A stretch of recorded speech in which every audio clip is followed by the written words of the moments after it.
What's up guys, Sean here, and I just wanted to do a quick little follow-up video with you guys regarding my Tsprof guided stropping experiment. So here are some better definition, blah, blah, blah, blah. Here's a better look at my results after yesterday's stropping passes with the 0.5 micron gunny juice on basswood, guided on the Tsprof sharpening system. As you can see, it came out extremely clear and beautiful.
So, hopefully you guys have an idea of how clear and beautiful this edge turned out, which I'm very happy with.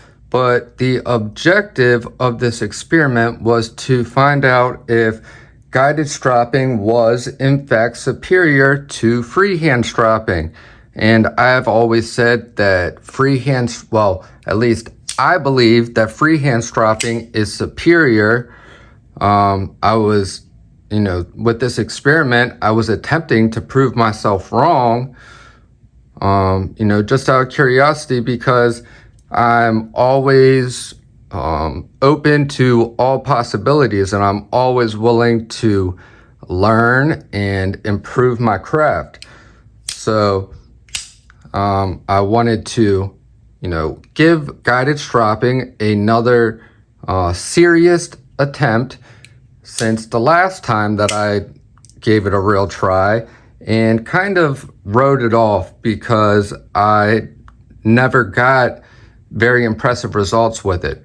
So after taking this to 1 micron gunny juice on basswood guided, it came in at 50 grams on the best tester. So now that I took it to 0.5 micron gunny juice on basswood guided, let's see what it comes in at on the best test.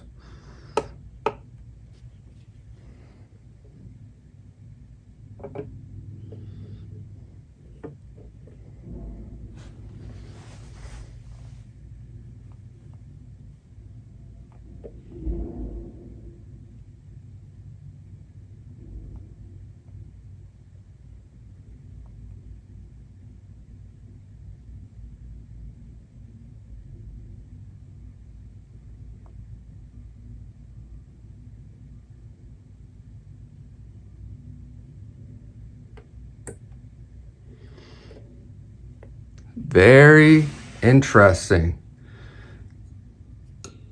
As you can see, it just came in at 103 grams on the best test, which kind of proves another one of my theories to be correct, or at least, you know, at the least, this is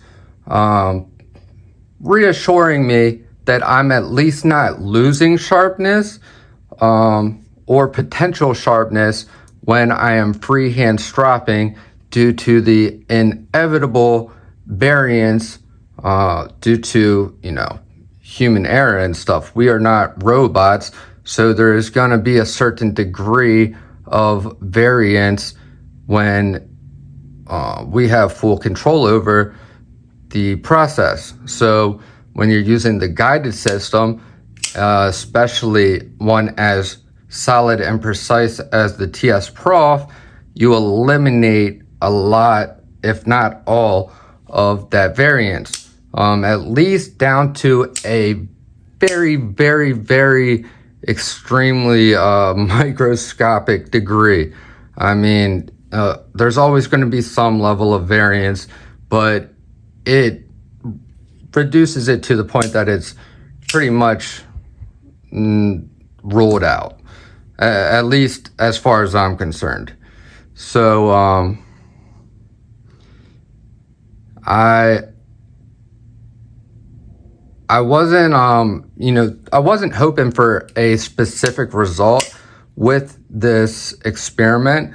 It's something that I was just curious about. I didn't do it to try to prove any point or anything. It was something I was legitimately curious about. And let me put something else out there. This is just one test. I'm gonna have to try this out with more than just one knife and one blade steel to get for me to be able to say that I can confidently determine these results and decipher these results. It has to be on more than one knife and one blade steel and one finish. But anyways, I'm getting off on a tangent. So the other theory that this dispelled, or not dispelled, this kind of is proving, or at least that's how I'm interpreting it, is the fact that I've been saying for a while now, I've been saying for a while now, anytime I go below 1 micron, I always lose sharpness. You know, the best score starts going up in grams, which means more resistance to cut. It means it's less sharp.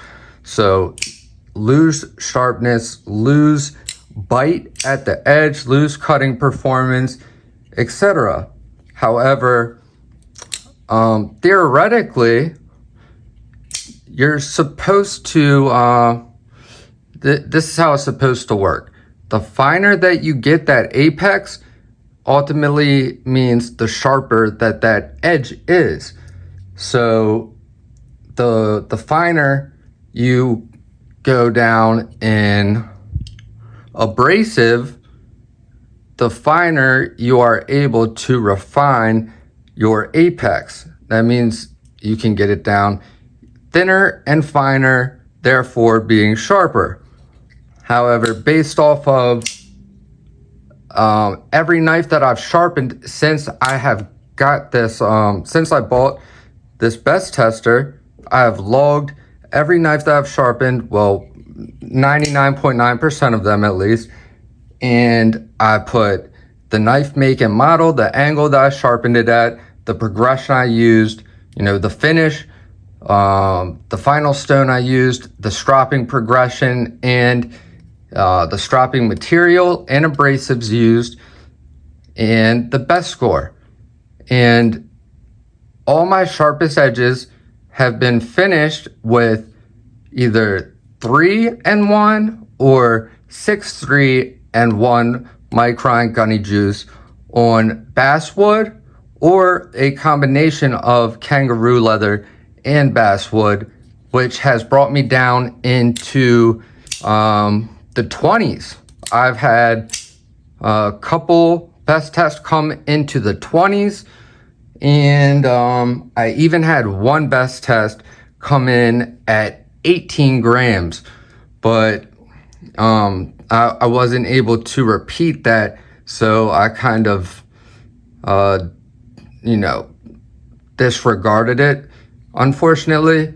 But yeah, I've been able to get down into the 20s by freehand stropping after I sharpen the knives with a guided system. And all those sharpest edges were all had something in common. They were all finished with the Veneve F400 stone. I found that anything above the F400, I started to lose sharpness. Say if I took it to F800 or F1200 and then stropped it, it didn't matter if I stropped it more or stropped it less, the results still were not as sharp as when I finished it with the Veneve F400 stone, which, for those of you who are not aware, F400 is equivalent to around 1,000 grit, maybe 1,200. Okay, so it is the minimal requirement. It's the minimal grit that you would have to finish with to achieve a very nice looking semi-polished edge, to where it appears that it's a mirror edge. However, when you take a closer look, you can see the scratch pattern, and that's my favorite type of edge, to be clear. Those edges, I find them to be the sharpest. They have the most amount of bite, and they also look very good. And they're sharper. They're much sharper than a lower grit, more aggressive working finish edge, which, those can be very enjoyable to cut with also. But the semi-polished edges are nasty sharp. Insane. They cut the best from my experience so far. They are the most enjoyable. They seem to hold up the best. They are easier to maintain. Just all around seems superior. Now, when you go into the complete mirror polish realm, when you go to a grit higher than that, and a finish finer than that, I found that it is extremely difficult to achieve the same levels of sharpness as you would with a semi-polished edge, which is just, it's just one little step back from that mirror. And just that little bit of, variance between the semi-polished edge and the full-blown mirror polished edge, I see a tremendous jump in the performance differences in a negative way. The performance seems to always take a big hit when I go from that semi-polish to the full-blown mirror, and this pretty much goes right in line with all of the results that I've recorded. Anytime that I have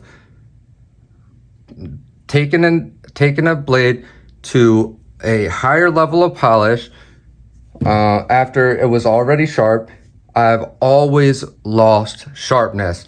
And I was really curious to find out if that could have possibly had anything to do with human error on my part, and maybe variance in the pressure when I'm freehand stropping, or variations in the, you know, my angle, all that stuff. And surprisingly, when it comes to this specific specimen, example, test sample, I guess is the right term, it actually was quite surprising to me. I thought that there would be less of a, I did think that it was going to go down in sharpness slightly when I took it to the 0.5 micron as compared to the 1 micron, but I thought that the difference would be much less with it being guided and rolling out all the possible variants in angle and, you know, variance from human error. But it was more of a decrease in sharpness than I have really ever experienced when I freehand strop. So that is pretty substantial proof right there, going from 50 grams to 103 grams, all in just going from 1 micron to 0.5 micron. Now, I was saying yesterday that if this knife actually ended up sharper, if it came in lower than 50 grams after doing the 0.5, then I would go on to test the next level finer. But instead, since it got duller, I'm going to switch it up, and I'm going to now be freehand stropping this to a higher level. So I'm going to go from 0.5 back to 1 micron, but instead of 1 micron guided, I'm going to do 1 micron freehand and see if I can get it sharper. Or here's the other option, and you guys let me know down in the comments what you would like me to test. Should I first put it in the clamp and go back to 1 micron guided and then retest it first and then do 1 micron freehand and see if I get increased sharpness? Or should I just go straight to the 1 micron freehand stropping and then retest? So I feel like maybe we should do the guided first and then the freehand, because it would kind of give us 2 data points instead of 1. But you guys let me know in the comments below, and let me know if you think that, you know, my little test experiments and stuff, if this is actually, you know, proving anything. Is there any point to all this madness? Or do you guys think that this is, you know, that this data is in some way beneficial for myself and for you? So yeah, curious to hear about that. But thank you all for watching. Hope you all have a great day. I love you guys. Jesus loves you. Stay tuned, and I'll see you guys in the next one. And don't forget to let me know what way I should go from here with this test. So alrighty guys, thank you. Peace.